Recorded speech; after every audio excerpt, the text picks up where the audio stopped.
Hello out there, friends, old and new. Thank you for joining us for part 3 of our Exploring and Using the Recruitment and Retention Plan Template series. We're so happy to have you with us. We appreciate you coming. We hope you've been with us the whole time, but if not, if this is your first of these 3 webinars, we're glad you found us today. I hope your holiday season is off to a great start, no matter what you're celebrating, and even if that season you're celebrating is just Starbucks Peppermint Mocha season. We're all happy it's here. I think we can agree. So thanks for joining us. I'm Allison Ave-Sakura. I'm the Director of Training and Technical Assistance here at the Association of Clinicians for the Underserved. I'm also joined by Mariah Blake, our very capable staff assistant. We're together operating today's webinar, so if you have any problems or challenges, give Mariah a buzz either in the chat box or via email. You can also call or email us anytime. We're here to help you with anything to do with recruitment and retention. The STAR Center is ACU's workforce project. It's funded by HRSA's Bureau of Primary Health Care. We are one of a network of national cooperative agreements that's here to help you with a variety of activities related to health center excellence. We're the one NCA focused on clinician recruitment and retention. And to that end, we provide a series of resources, trainings, individual assistance, anything that you might need to help you addressing recruitment and retention at your health center.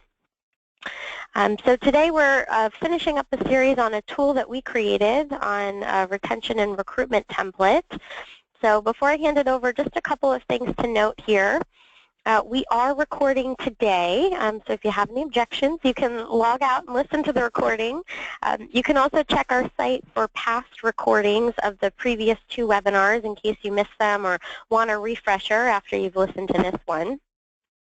Please feel free to ask questions. We have a question box in the control panel. We have a chat function, and we are taking questions throughout today's webinar. I'm going to sometimes jump in, and one of our other speakers is going to sometimes jump in from the main presentation to have a little commentary from the sides or share stories. So we'll be taking your questions throughout, but also we'll have a few minutes for questions at the end, so feel free to ask away then. And of course, we want you to have fun. While we can't hear your laughs on the webinar format, it's important for us to know that they're out there. So please relax and feel free to join us on this journey of adventure as we go through this retention and recruitment template, part 3, really talking a lot about the recruitment pieces. So our main presenter today is going to be Paddy DiPadova. She is a senior healthcare consultant at John Snow, Inc. We're also joined by Pamela Burns, a senior consultant there, and they're extremely knowledgeable and big partners with us on all of our STAR Center activities. And they're going to kind of take us through, and we're going to have a fun time talking today about how to use this template that you have access to right now and how to get started. Really, it will be your new year on working on your retention recruitment activities. So with that, I'm going to turn it over to Paddy to go through the agenda. Hi. Thanks, Allison. This is Paddy DiPadova. And if you can go to the next slide, Allison. So we're going to talk a little bit about the tools themselves, especially for those of you who weren't able to participate on parts 1 and part 2. But primarily, we're going to be talking about designing a successful recruitment process through planning. If you could forward again.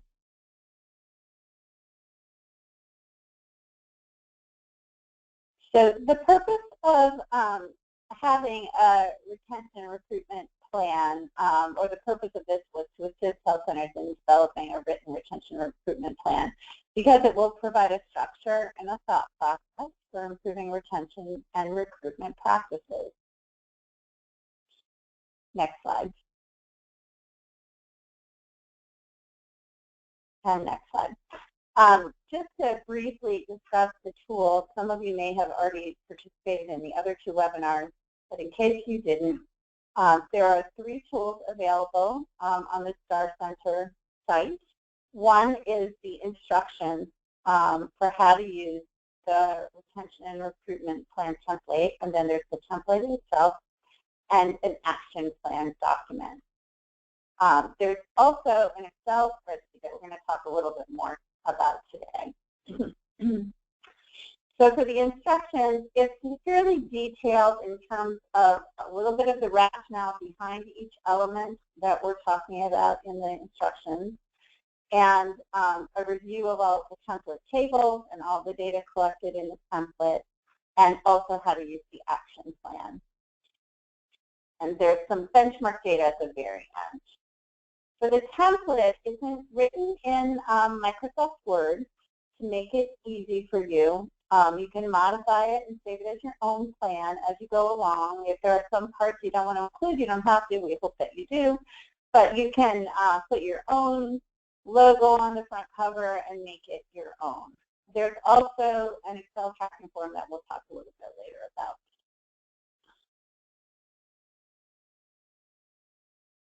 So the action plan is a companion document to the template.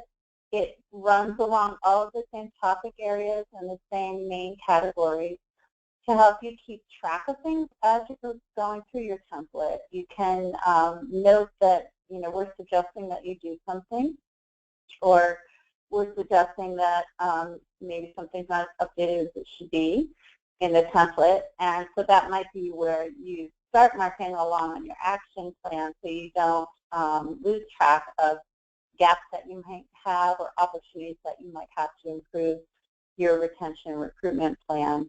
It's also a place where you can identify strategies for improvement and hopefully create a timeline for completion so that you'll actually use your action plan to make some improvements to your retention and recruitment plan. Next slide.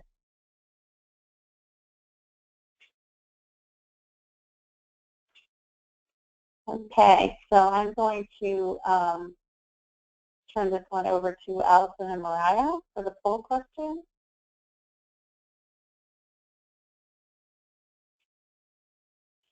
Do you have formal recruitment strategies in place at your organization?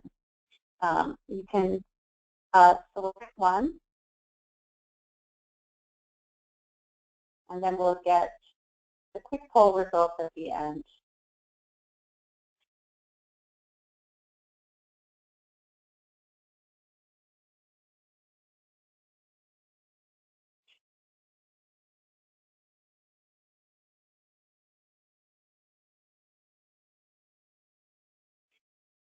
Okay, well, great. So almost half of you have formal recruitment strategies. 38% do not, and 14% are unsure. So hopefully, for those of you who do have recruitment strategies, maybe we can help you either write them down if they're not written, or maybe give some tips on how you might add to them. For those that don't or you're not sure, hopefully we'll be able to give you some guidance on creating a plan.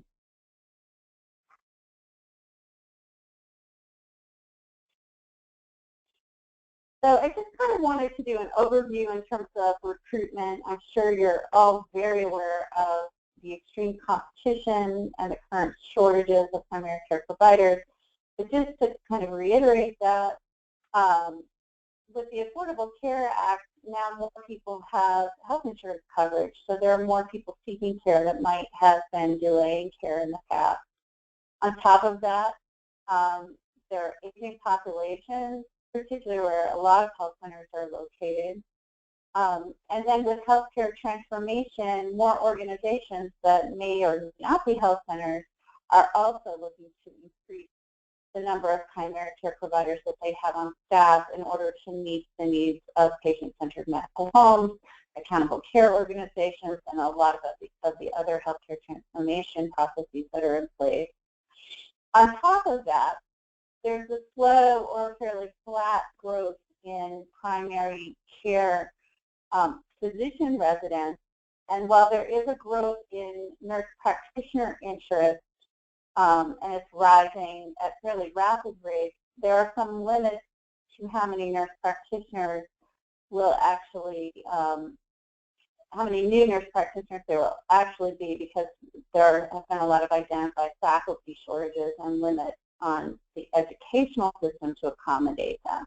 So all of those things put together are resulting in a fairly severe primary care provider shortage that people anticipate may actually get worse in the next 5 to 10 years rather than better.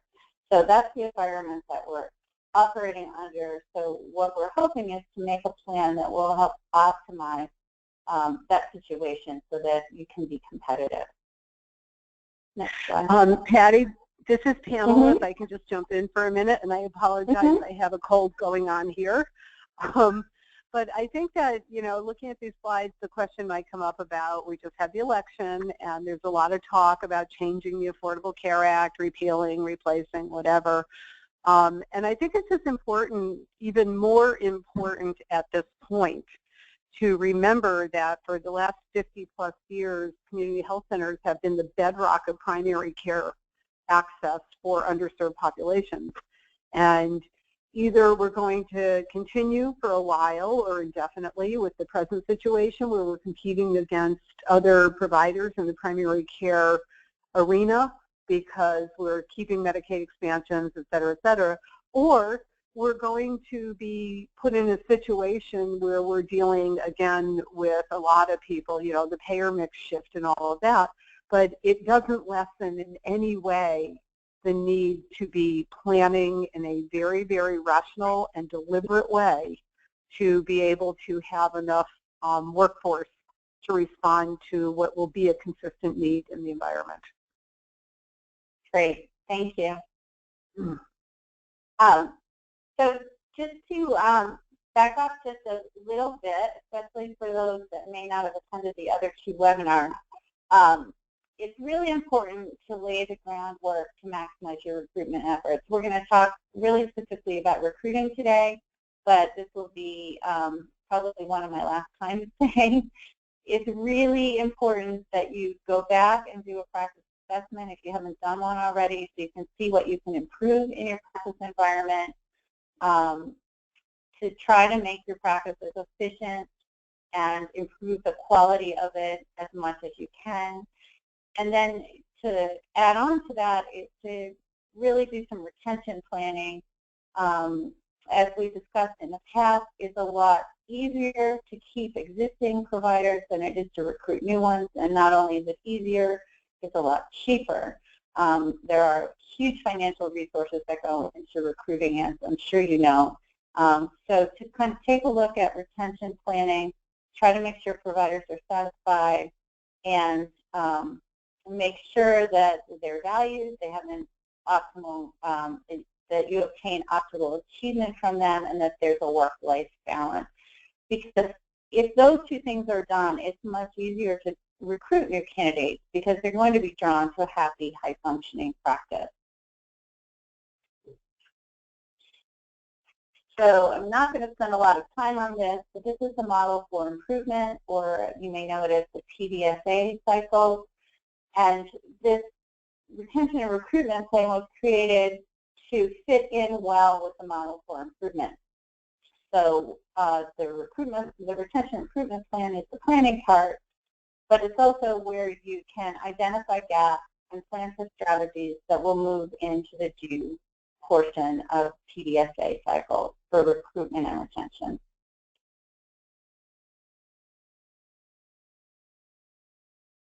So for planning, you collect the data, and in this case, you would also identify gaps, compared to either benchmarks, policies, or guidelines, identify the reasons for the differences, and develop an action plan.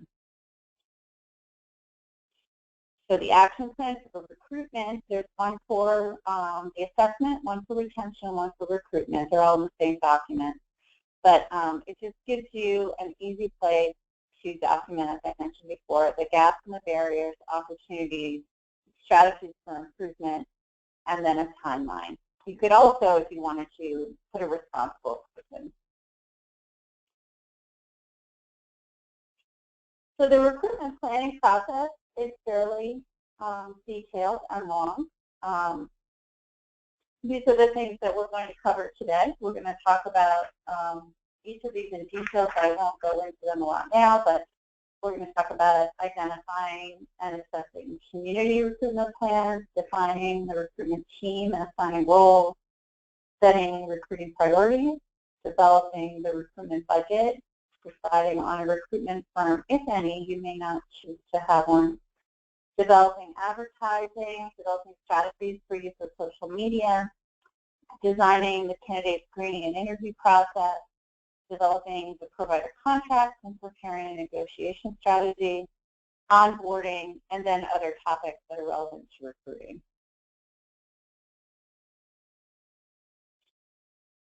So I think I see this a lot with health centers that are in the process of recruiting, that they may or may not link to community recruitment plans, or there may not even be a community recruitment plan. So it's important to get some idea about what regional planning initiatives are underway. Usually it's with a lead hospital. It may be with competing primary care practices. So it's important to find out about them and get involved if at all possible. One thing you don't want to do is over-recruit to an area. That's less likely to happen in today's environment, but it could happen. But the other thing that you can do is identify opportunities for collaboration. For example, if you needed a half-time provider, it might be really hard to recruit somebody for part-time. So maybe you work with a local hospital if they would be willing to take on the other half of that provider. So you may be able to share providers, you may be able to share recruitment costs, and you might be able to share other resources together, such as the time involved in recruiting.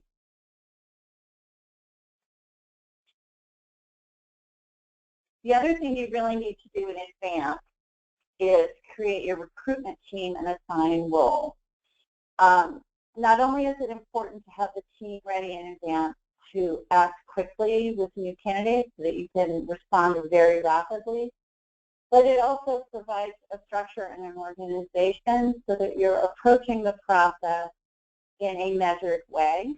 You're not just kind of one person's taking one candidate on, one's taking on another, that you have a plan in place.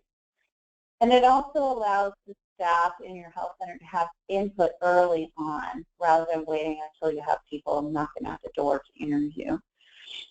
In terms of your recruitment team, you really need to have decision makers at the table. It shouldn't be something that's just given to other people to do and then somebody else is going to make the decision later down the line, because you may not end up with the types of candidates that the decision makers are going to want. So they need to be at the table from the beginning. It doesn't mean they all have to have the same role, but in terms of roles and responsibilities, different team members can have different roles. For example, you might have a support staff person on the team so that they can provide information to the candidates and also provide input, but they may not be the decision maker at the end. But you may, on the other hand, have the chief medical officer not involved in some of the work that's done to track candidates and some of the administrative work, but clearly that would be somebody who needs to be at the table as a decision maker.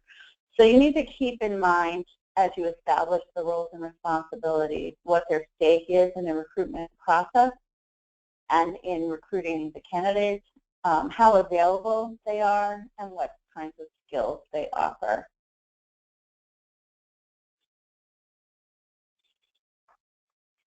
So in the retention and recruitment plan, there's a table in there. We've completed this one, but an empty table for you to fill in the position and the responsibilities. This sample might give you some ideas about who might need to be involved and what their respective responsibilities might be. So in your template and in the instructions.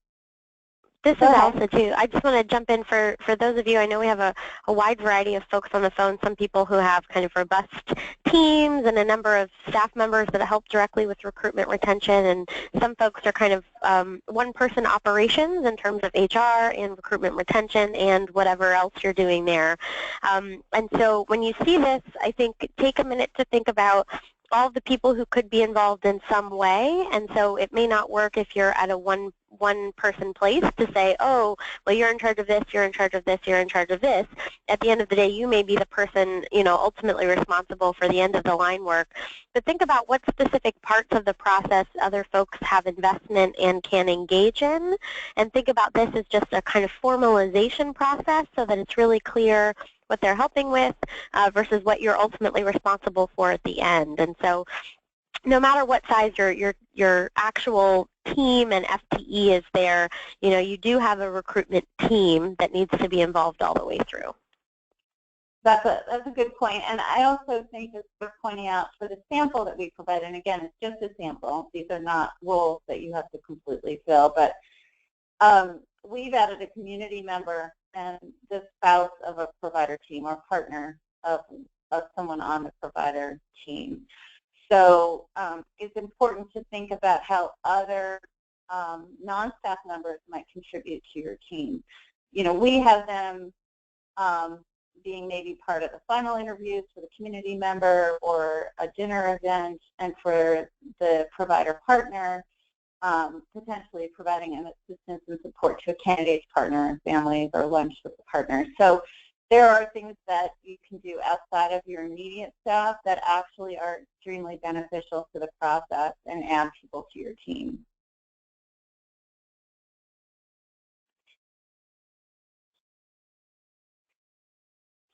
So the next step would be setting up your recruiting priorities. Or you may have done this as part of going through your assessment and retention process.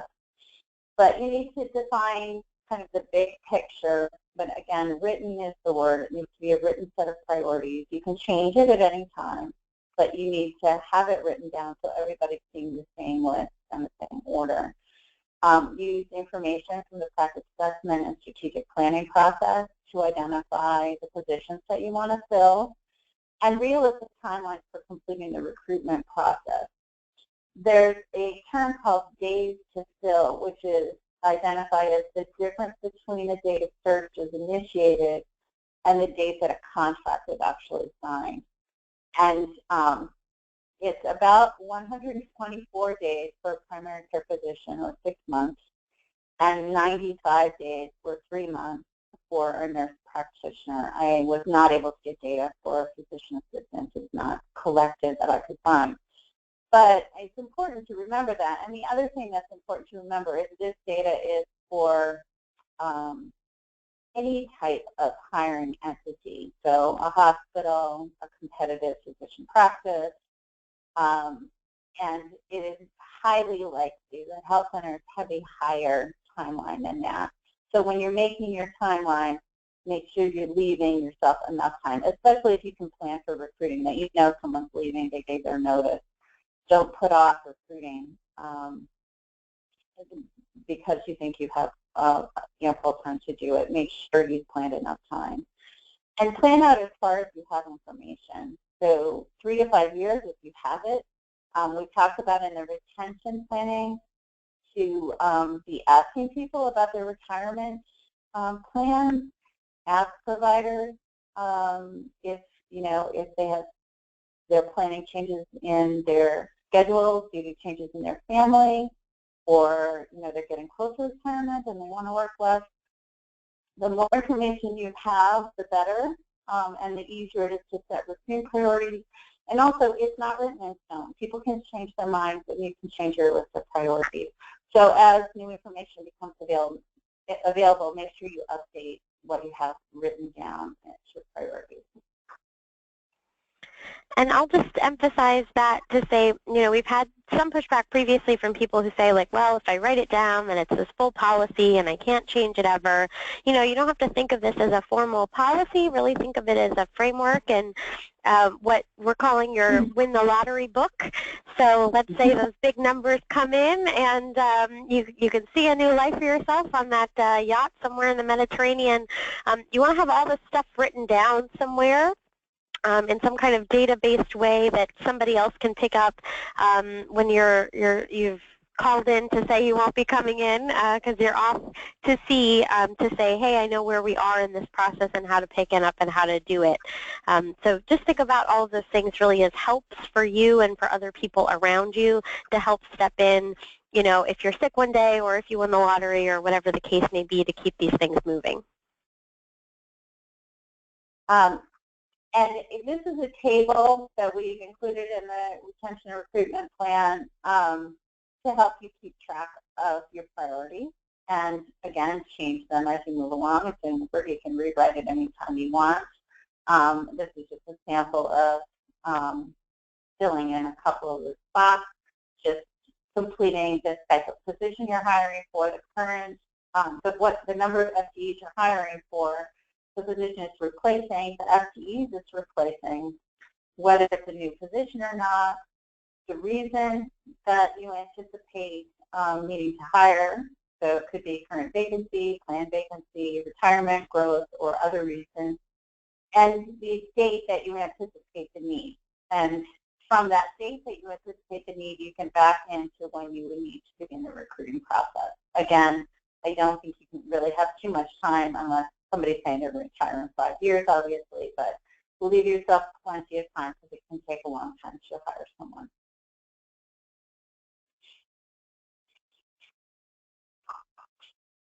So kind of squished up on this page, the table that we have for the recruitment budget.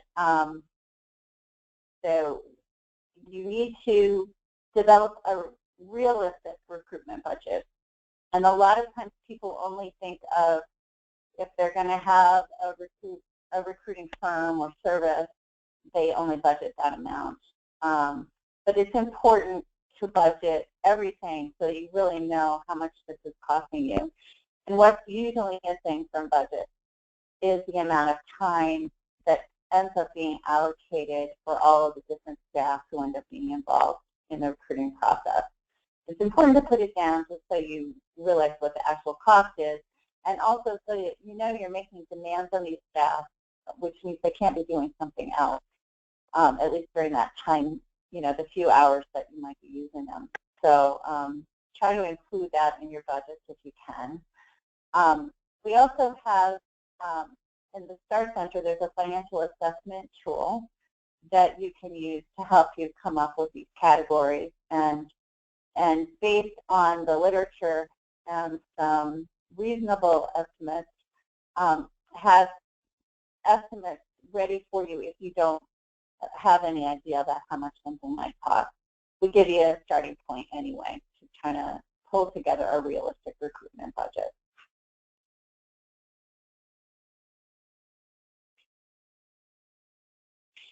So one of the big questions people have is the recruiting firm.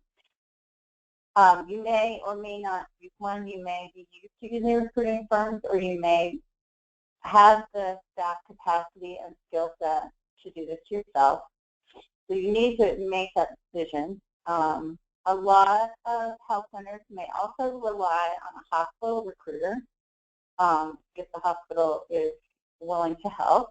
Again, that might be going back to the collaboration with a regional group, trying to find ways to offset some of these costs, or to add on, if the hospitals are using a recruiter for 3 other positions, they might not mind throwing your one position in with theirs. So it's something to think about. If you are a large health center, you may employ a recruiter, or your human resources staff may have those skills. So that's kind of the buy or build decision. But if you do choose to hire a recruiting firm, make sure you get referrals and you check references. It's important if you haven't used them before, because as with any field, there are good and there are not so good. The other thing that's important is to make sure in your retention and recruitment plan, as Allison said, you may not be there next year. You may, get that win a lotto or whatever it is that where you may choose to leave, or something may happen and other people on your team may not be there. So this is a really good place to document and identify historically sorry, my screen just went there for a second. Identify historically your use of recruiting firms. The other thing is make sure you document the fees. It will help you create your budgets for future recruitment efforts. And it's important to ask for discounts. A lot of recruiting firms give discounts to not-for-profits like health centers. So make sure you use your health center status to try to get a discount. Oh, and one thing I don't want to forget to add here is rate them. Give yourself permission to rate them in terms of your satisfaction, and leave some comments if you're not satisfied with the recruiting firm so that you don't make that mistake again. Go ahead, Allison. Oh yeah, thanks. I was just going to add, think of a recruiter as kind of one tool in your toolbox for recruitment and retention. And so, you don't use a hammer for every single project that you have, right? And so sometimes you need a recruiter, but you don't want to use a recruiter in lieu of having this robust recruitment retention plan, because a lot of the things we're talking about here, even if a recruiter does find somebody for you, I mean, if you don't have your interview process in place, if you don't have a good system for contracts, if you don't have a lot of these things, you're not going to be able to actually get that person locked down anyway. So just think of them as one tool that you might want to employ for various reasons, but not as your all things to all people kind of solution. And the other thing I would just add is when you're getting referrals and checking references, one thing we recommend people talk to recruiters about is what data they have on retention of their placements. A lot of times the biggest issue with using recruitment firms is that they can find people relatively quickly, but that those people tend not to stay because for a variety of reasons they weren't a great fit for the health center model. And so any information you can get on retention of their placements is going to be helpful to you in making a good decision. Great. Yeah, that's a really good point. And I would reiterate what Allison said about the recruiting firm. It's a piece of the entire plan. The rest of the plan doesn't go away just because you get a recruiting firm. If you worked with them before, basically they get you candidates and they may take over the advertising for you, but you still need to give them the information even for the advertising, which we'll talk about next. And you still need to do the whole interview process, the visits. You still need to be involved in all of that. So they're just a small piece of the entire plan. It may be an important piece if you need that service, but they're not. It doesn't take away the rest of the plan. You can't just sit back and say, oh, they're going to handle it.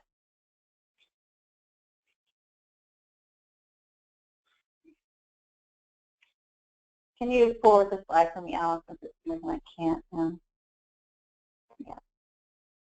So in terms of developing advertising, this might be something that a recruiter will help you with, but if you don't have a recruiter and if you want to be fairly involved, it's good to have some understanding about putting in ads to get candidates. So make sure you plan and track all your advertising, both the advertising done directly by your health center and the advertising done by a recruiter. Again, it helps you keep track. It gives you an idea of where your candidates are coming from, because that's something you'll need to track as they come in.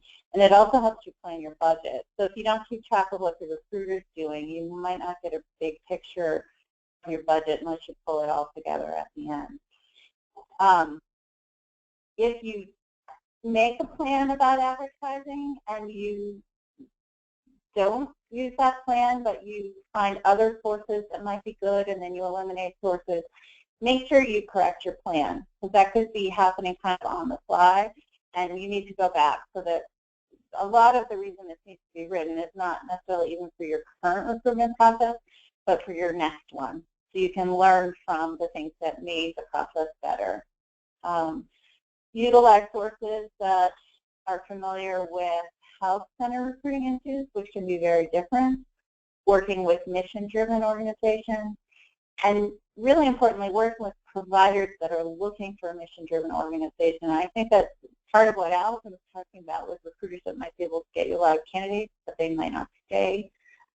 You want, and that's the biggest thing we found in terms of provider retention, is that their mission aligns with the mission of the organization. So it's really important to get sources where you're placing your advertising that are places that providers looking for a mission-driven organization would look. So post positions with state, regional, and national agencies, including your PCOs and your PCAs. And if you could, sorry, I don't know why it won't work now. But if you could go ahead, Allison. So we put in a table. I'm going to jump in just for a second there, Patty. I'm sorry, I was waiting for Allison to jump in with this. But I knew you would. I knew you would.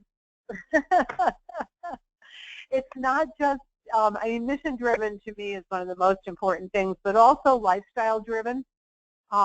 We have learned, Allison and I, as we've been out around the country with some of you folks who are on the line today, advertising in magazines that appeal to the aspects of where you are. For example, fly fishing magazine, skiers magazine, outback country hikers magazine, whatever it is that is particular to the environment that you're in, that people who like skiing or fishing or whatever would like to live in that kind of a place and have those opportunities. So really think about those kinds of places to advertise as well.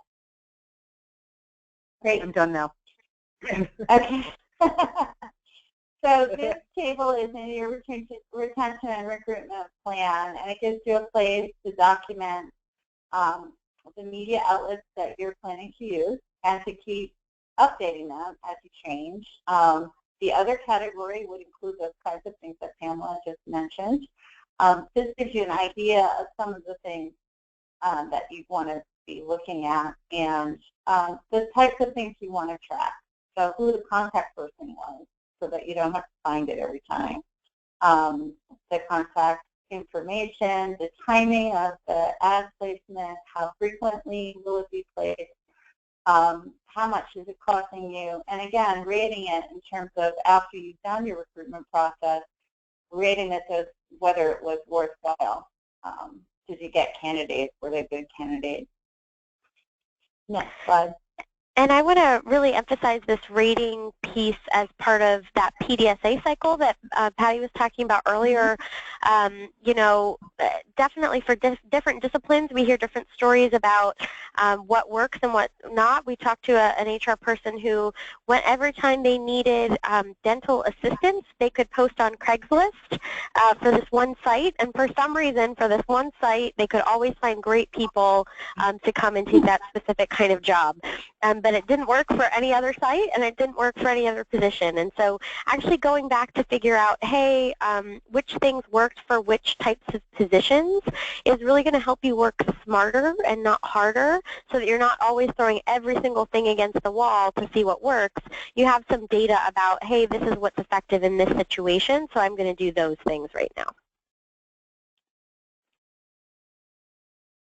So I'm certainly not the best person to draft ad text, but we've given you a template of the types of things you should include in your ad.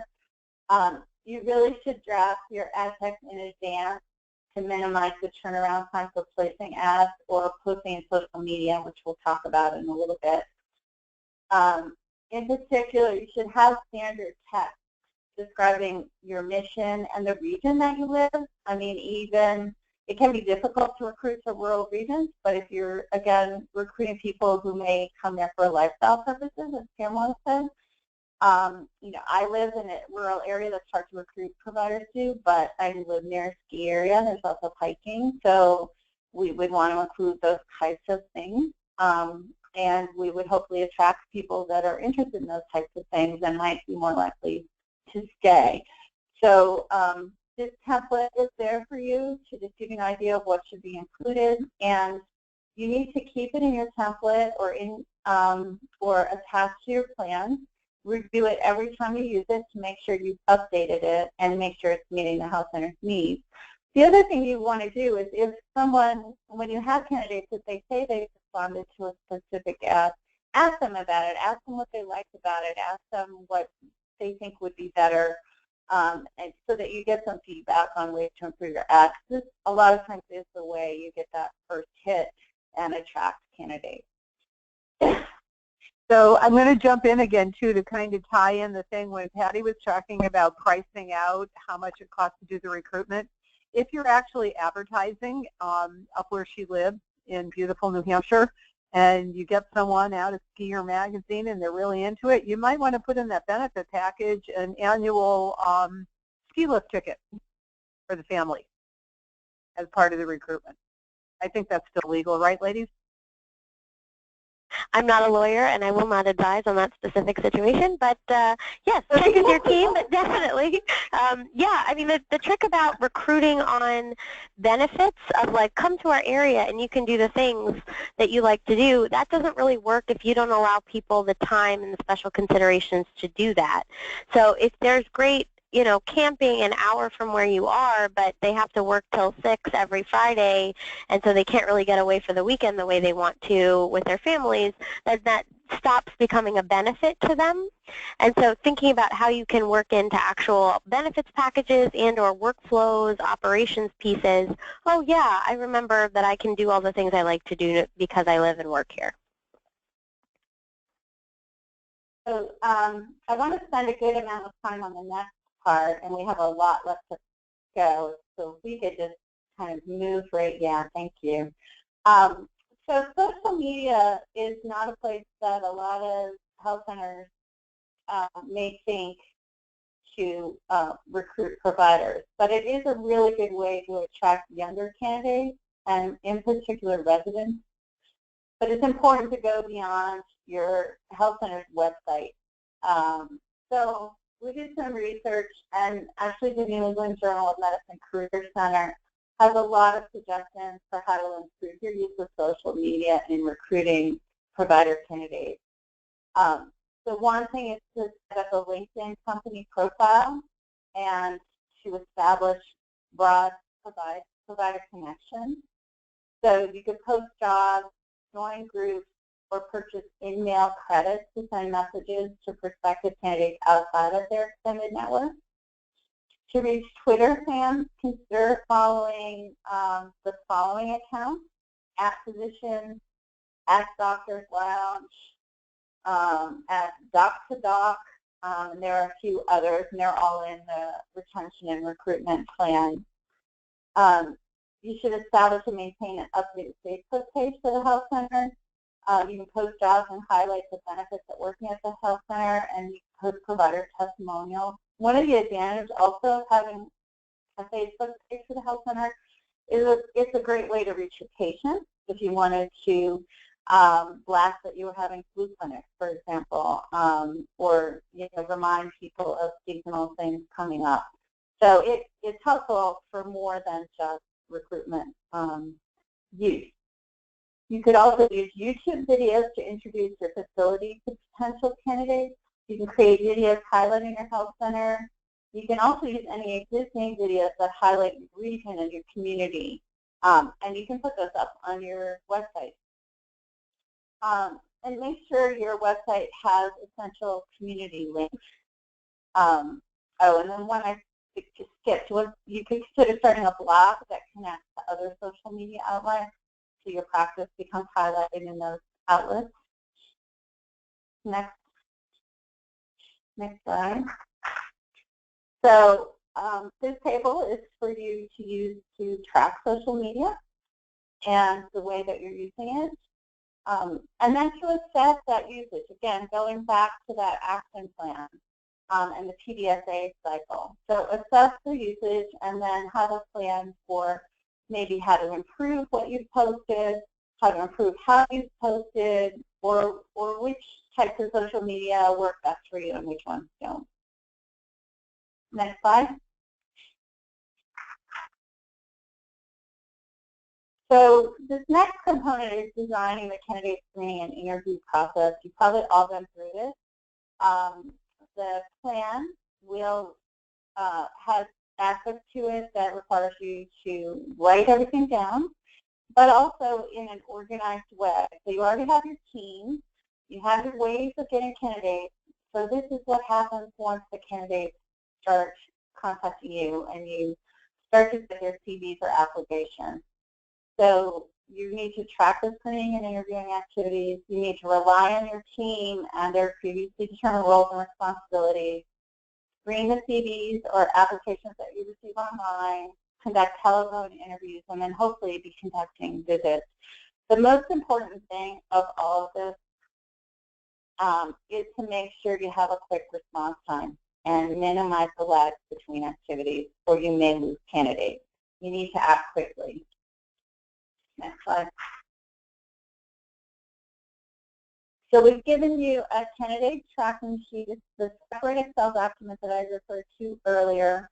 It's hard to see it on this screen because it is having a lot of information, but it's there to make it easier for you to, especially if you get a lot of candidates, to be able to have their contact information in one place when you receive their application, again, so you can kind of know these lag times. If you get busy, you might receive something and not act on it for a couple of weeks and not even realize that's been the case.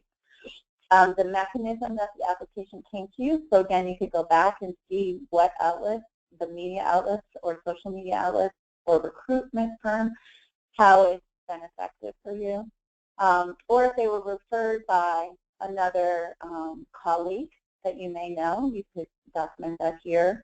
You can document a real brief result of a telephone interview. If you have a follow-up telephone interview, if you have a first visit, second visit, and then if you've made an offer and what the outcome of the offer is. Next slide. So this is just a brief description of what you might want to include in a telephone interview if you haven't conducted them, or if you potentially haven't conducted them as in-depth as this is. The telephone interview should be conducted by either a provider, which would actually be great, or an administrator. However, if there isn't a chief medical officer involved, a medical director, or a clinical department head, you may want a second telephone interview after you've addressed some of the basic information. So describe the position, describe the health center, again, with the region, any perks of the region, and give them an idea of the approximate salary. There are some questions that we've outlined here that we found from our research. You may have others you want to add, but it's basically, again, finding out how they heard about the position, finding out why they're interested. Again, you're really looking for the aligned mission there, what their clinical interests are there procedures they're not comfortable with. A lot of internal medicine physicians don't like doing pap smears, for example, and you'd want to know that in case that's a staffing issue for you. Is there anyone else that they need to consider during their search? What malpractice issues they might have, credentialing issues, discussing employment gaps, training programs, and questions such as inactive licenses. What you're looking for are things that might make it difficult for them to be credentialed, or things that might impact your practice. So, and then field questions from the candidate, discuss the rest of the process, and definitely let them know the next steps and the timing they would expect. Next slide. So once you've done the telephone interview, again, record the interaction for later review by the recruitment team. You could, record details. The little tracking sheet we gave you only has a little space, but you can make it bigger if you want to record it in there, or a separate document that you want to attach to your plan. Review the candidate's CV and make sure that the candidate is board eligible. Present the results to the recruitment team. It doesn't need to be in a formal meeting. Again, timing is key. So if you need to just talk to them one-on-one, that's okay, or just talk to the ones who are part of the next step. Again, everybody on the recruitment team doesn't need to be part of every process. And then if those people on the recruitment team that are part of the process think the candidate is a good fit, check the references and then arrange a visit. Again, the exception to that would be if a provider didn't talk to them, you probably want a second telephone call where there's a provider, hopefully one in authority, who would be able to talk to them and get a better feel for them. Visits are expensive. You don't want to just bring everybody out. Again, people might want to come to New Hampshire and ski, but it doesn't mean they're going to come to the practice. So you need to make sure you're getting a really good feeling about this provider, this candidate being serious about the visit. But you don't want to bring too many people out that's expensive, but you don't want to delay the process. You may lose a good candidate. So again, if you've already had a provider, talk to them, but people have further questions, arrange a second telephone interview with the appropriate person. It's better to have more contacts and keep things moving along so that they know you're still interested than to have a long lag and fewer contacts.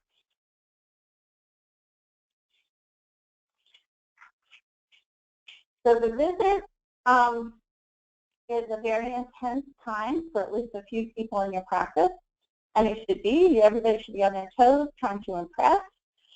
There should be 1 to 2 visits. You may have 2 if the candidate comes alone, and then a second one when it's fairly well determined the candidate's probably going to come to your practice, but he or she wants their family to come and get a feel for the area too. Or there might just be 1 visit where everybody just comes. So it can be any combination of those things. Again, don't delay. I know I keep saying that. You don't want to lose a candidate because you got busy and you let a week go by.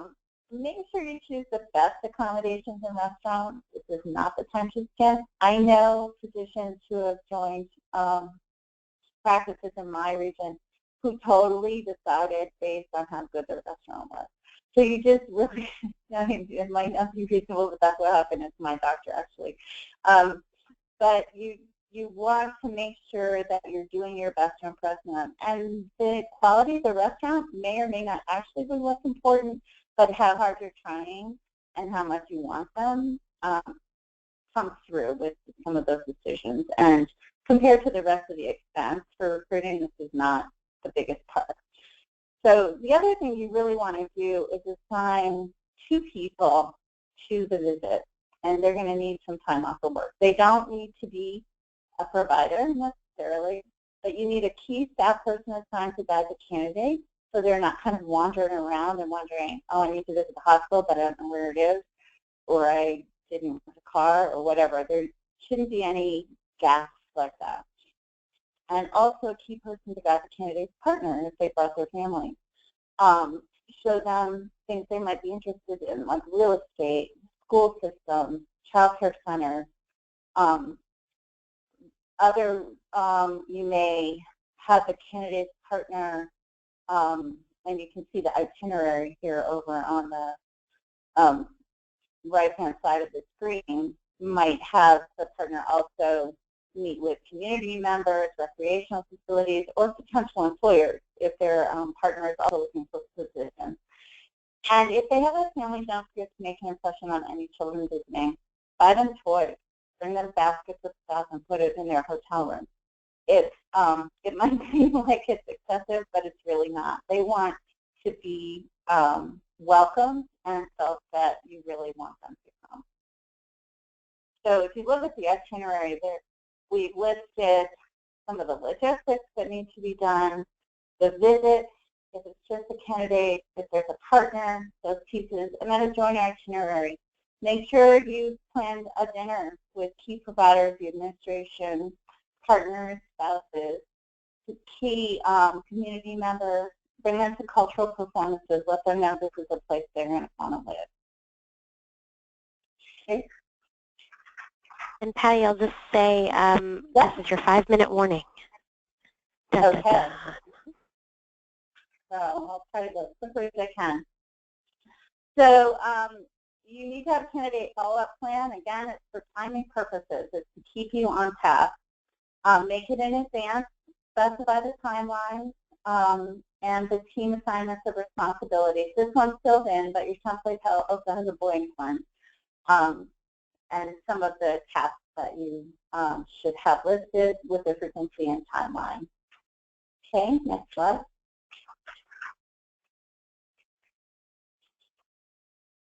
So once you have a candidate, actually not once you have a candidate, but you're going to need to have contracts ready once you have a candidate. So prepare them ahead of time. Develop the contract or template for the contract prior to the first telephone interview. Keep an updated contract template as part of your plan and document it. Keep it updated and document the date that it was last updated. This can be a really time-consuming part, so it's really important. Be prepared to discuss the general contract terms during the telephone interview and very specific terms during the candidate visit. I'm assuming if you have a candidate visiting, you're most likely very serious about them and should be talking very specifically about the contract. You may also want to have a template available to them even when you talk to them on the telephone. They might want to take a look at it just to make it clear that sending them a contract doesn't mean you're making them an offer. But it may, usually they'll want to have an attorney look at it, and it would give you a jump on that process. And you might be discussing the final negotiation during their visit instead of just beginning the negotiation. Next slide. So the plan has a checklist in it of things you might want to consider putting in your contract or things that your candidates may expect to see in their contract. I'm not going to go through all of them because you can read them, and they're explained further in the plan.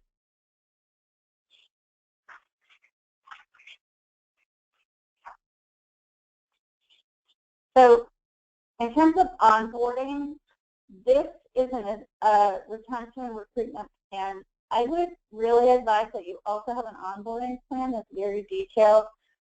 The retention and recruitment plan gives you a list of what you might want to include in your plan, but it doesn't really give you a template for that. So it would be a good idea to have that. The STAR Center has a number of resources in its resources page about onboarding that can help you with that process. But onboarding is really the process of welcoming and integrating a provider into the practice. It sets the tone for the practice, and studies are showing now that it can be a large contributor to provider retention by increasing the amount of communication that you might normally have had with a new provider, and it results in greater provider satisfaction. Next slide.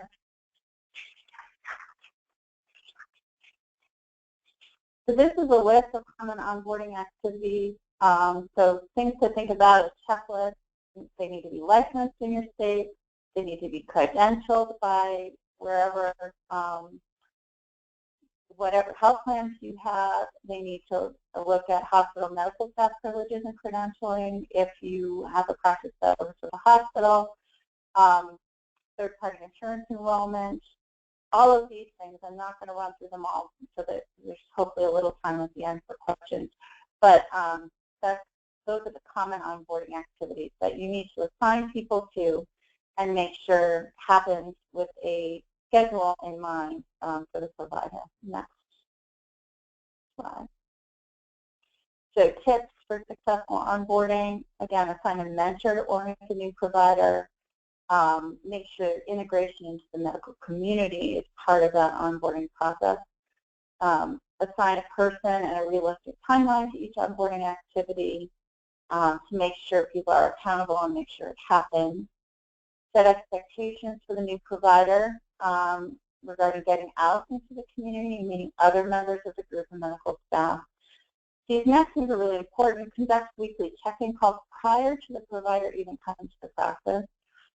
And then check-in meetings as soon as they come to the practice, and changing those gradually to bi-monthly and monthly over the first few months. Provide opportunities for peer interaction outside the community, and develop telecommunication links to practitioners in other communities. Next slide. So these are 4 other topics that are addressed in the retention and recruitment plan. Many providers now, with patient-centered medical home and team-based care being the key of a lot of practice transformation work, are looking for that. So if you are a patient-centered medical home, you should definitely include that as part of your advertising.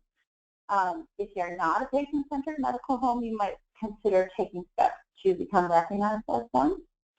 The National Health Service Corps you should all be familiar with, but if you're not, they offer both financial and other support to primary care providers and sites in underserved communities. They have programs for loan repayment and for scholarships. Also, states have loan repayment participation programs. You should check, if you're not sure about your state, you should check with your state PTA or health department website, and you should be able to find more information about those. A lot of candidates will come to a site that they might not have considered otherwise if they think they may get some assistance with their loan. And then another area that's really important, and we're trying to do some more research on, is making medical education connections through residency programs. There are two things that occur that are critical with these connections. One is that if you're connected to a residency program and residents work in your practice, you're much more likely to be able to recruit candidates from that pool of residents. But the other, and I think it's hugely important, impacts retention. If your providers are able to pre-assess their residents, they are likely to have more provider satisfaction, more job satisfaction, and feel more fulfilled. So it's really worth looking into that. It can really be difficult to pull more residents in, but it's really worthwhile in terms of retention and recruitment.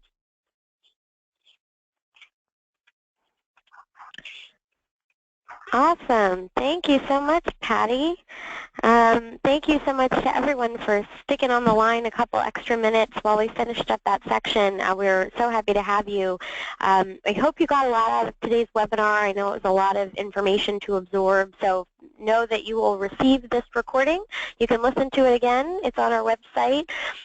And don't forget to actually download the Retention Recruitment Plan Template. So the slides from today and all 3 sections of the template and the extra candidate tracking spreadsheet are all in the handout section on the right-hand side of your control panel. And they're all also available at chcworkforce.org. So we encourage you to download all the parts of that plan, listen to the previous webinars, and then go through all the sections until you get to the recruitment plan. And don't forget to contact us. We are here to be helpful, to answer questions about the tool or about the process itself, and really just be a resource for you as you develop a good framework for your own health center. So I'm showing no questions right now. Just one clarification that you should be able to give the ski lift pass, but it will probably count as a taxable fringe benefit. So just FYI, the more you know. So thank you so much to our presenters, and thank you so much to you all for joining and your participation today. Happy holidays to all, and we'll talk to you all in the new year. Thank you. Thank you, everyone.